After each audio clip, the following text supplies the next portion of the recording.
The number of women billionaires in the world is on the rise today, even if they are not as popular as their male counterparts. These women have shown the world that women can also make the same money as men, and in some cases, much more.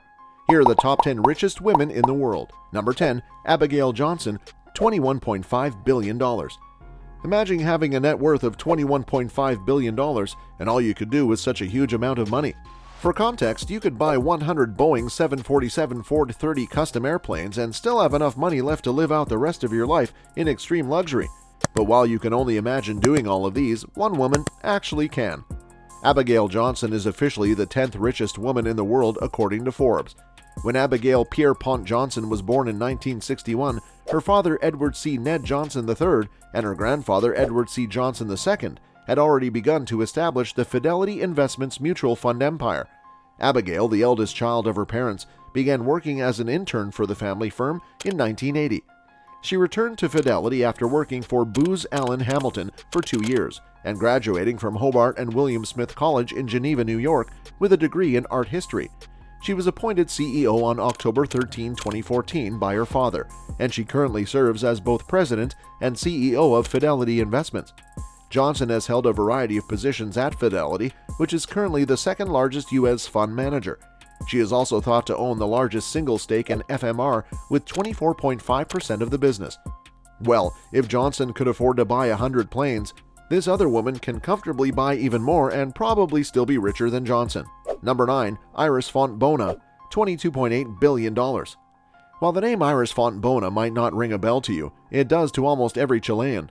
This is the name of the richest woman in the South American country with a net worth of $22.8 billion. Fontbona is the wife of the late Chilean businessman Andronico Luksic, who amassed a fortune in mining and alcoholic beverages before passing away from cancer in 2005.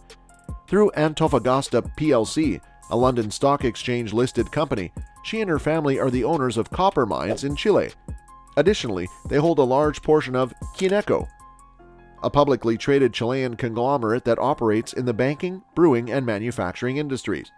The businesses have remained under the family's collective ownership since Luksic's passing in 2005, while Jean-Paul, his son with Fontbona, serves as chairman of Antofagasta. Andronico Luksic Craig, his son from his first marriage, is in charge of the family's financial holdings. Until his passing in 2013, Guillermo, Andronico's younger brother, oversaw the family's industrial holdings. Paula, one of Fontbona's 2 daughters, is in charge of the family memorial fund created in honor of the patriarch. Number 8. Suzanne KLATTEN, $24.3 billion. Imagine inheriting stocks worth a fifth of one of the world's most notable car brands. Well, that's exactly what happened to Suzanne KLATTEN, the daughter and only child of Herbert Quandt and Johanna Quandt, who left her an inheritance worth around 19% of the German company BMW. Her father is credited as being the industrialist who saved BMW from bankruptcy in 1959. KLATTEN also owns stock in the companies Altana Chemical, SGL Carbon, Entrust Datacard, and Nordex, a developer of wind turbines.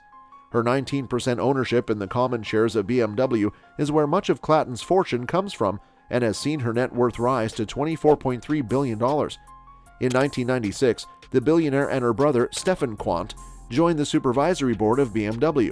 She also sits on the boards of the Technical University of Munich, Altana, and a charitable foundation named after her father and founded in his honor. Number 7. MIRIAM ADELSON, $27.5 billion.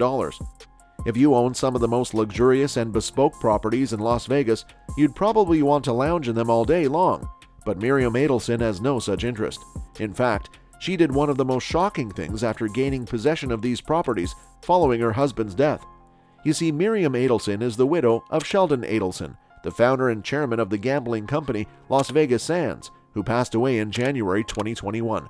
After her husband's death, she gained a 56.7% ownership position in the publicly traded corporation, which she holds personally as well as through several trusts and custodial accounts.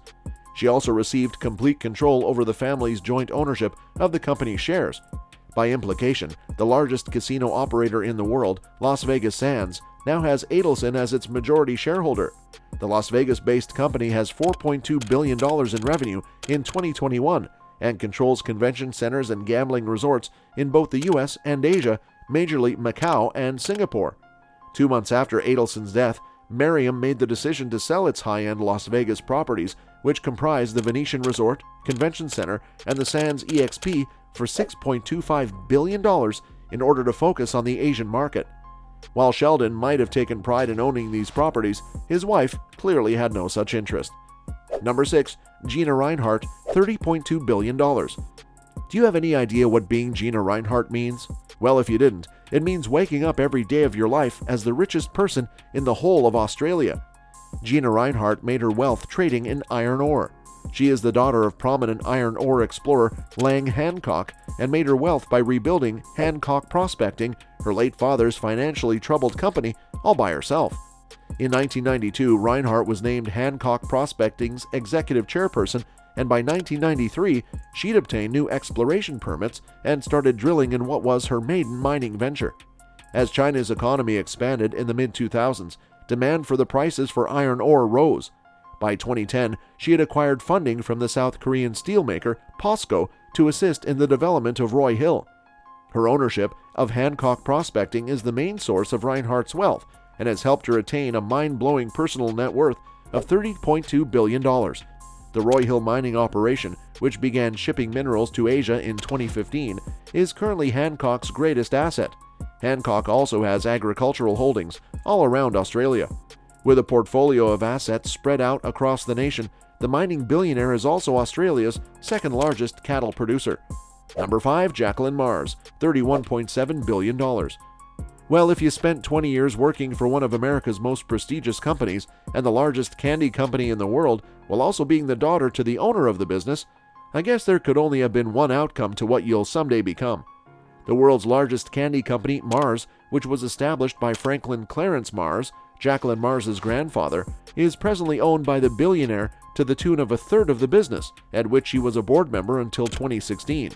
The privately held corporation is situated in McLean, Virginia, and produces packaged foods, chewing gum, pet food, and candies. It brings in about $45 billion in annual revenue. The Mars family holds all of the company's shares. With its $23 billion acquisition of Wrigley in 2008, it also controls more than half of the U.S. chewing gum market. VCA, a chain of veterinary hospitals, was purchased by Mars in 2017 for $7.6 billion, while Kind, the manufacturer of snack bars, was acquired by the company in 2020 for $5 billion. Mars currently sits on the board of the National Archives and previously served on the board of the Washington National Opera. Number 4. Scott McKenzie, $43.6 billion. Who doesn't know Bezos? This man was the richest man in the world for several years before he was trumped by Elon Musk. Well, when you get divorced from a one-time world's richest man, you only end up being rich yourself, especially after receiving your juicy divorce settlement. Apparently, this is the story of Mackenzie Scott. Scott and Bezos first met in 1992, while they both worked at the hedge fund D.E. Shaw. They got married the next year and moved to Seattle in 1994. The majority of Mackenzie's wealth comes from her 3% ownership of Amazon, the biggest online retailer in the world. She helped to establish Amazon by serving as the company's accountant and arranging its first freight agreement. The pair's divorce was confirmed in a Twitter post on January 9, 2019. Scott announced the divorce conditions via Twitter 3 months later. Scott has since become one of the most active philanthropists in history since divorcing Amazon billionaire Jeff Bezos in 2019. In less than 2 years, she has given more than 1,250 charities a total of $12.5 billion. She signed the Giving Pledge in May 2019, shortly after tweeting the details of the divorce, and committed to donating at least half of her money to charity over her lifetime. Number 3. Julia Koch, $60 billion. With a net worth of $60 billion, Julia Koch could easily buy 40 Burj Khalifas if she wanted to. Julia is the widow of David Koch, a former CEO and co-owner of Koch Industries, one of the most profitable, closely held businesses in the U.S. The Wichita, Kansas-based conglomerate engages in the pipeline industry, oil refining, trading commodities, ranching, and paper pulp production, and generates around $125 billion in sales annually.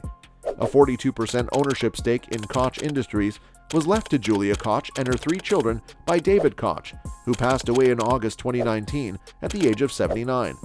Koch, an Iowa native who relocated to New York City in the 1980s, assisted renowned fashion designer Adolfo, who worked closely with many of his high-profile clients, including First Lady Nancy Reagan.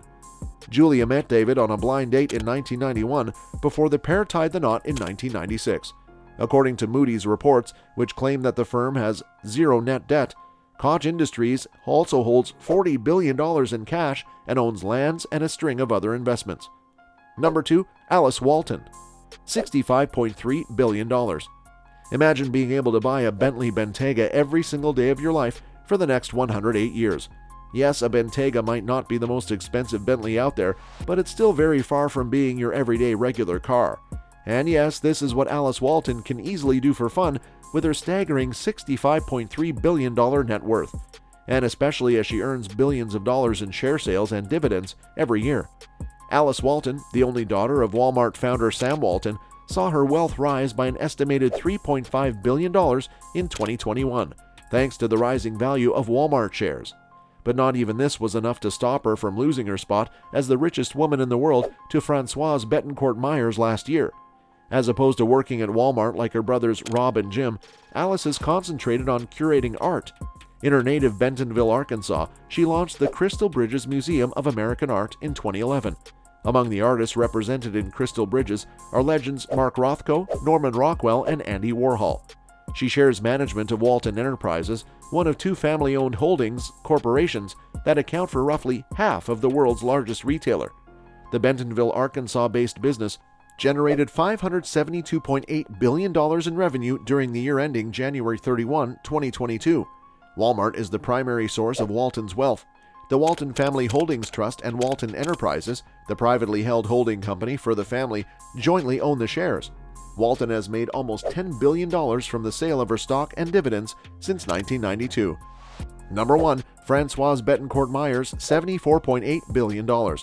When you're the wealthiest woman alive, there are only a few things that you wouldn't be able to afford, like buying off an entire continent and turning it into your private estate. But you could easily buy off all of the private islands in the world and gift each one to your pet. Well, this is what Francoise Bettencourt Meyers is actually capable of with her staggering net worth of $74.8 billion. Meyers came into the spotlight in 2018 following the passing of her mother, Lillian Bettencourt, who was the richest woman in the world until her death in 2017. This was when Bettencourt Meyers was first featured on the world's billionaires list. She is the granddaughter of the founder of the beauty giant L'Oreal, the world's largest cosmetics maker. Bettencourt Meyers and her family own about 33% of L'Oreal stock.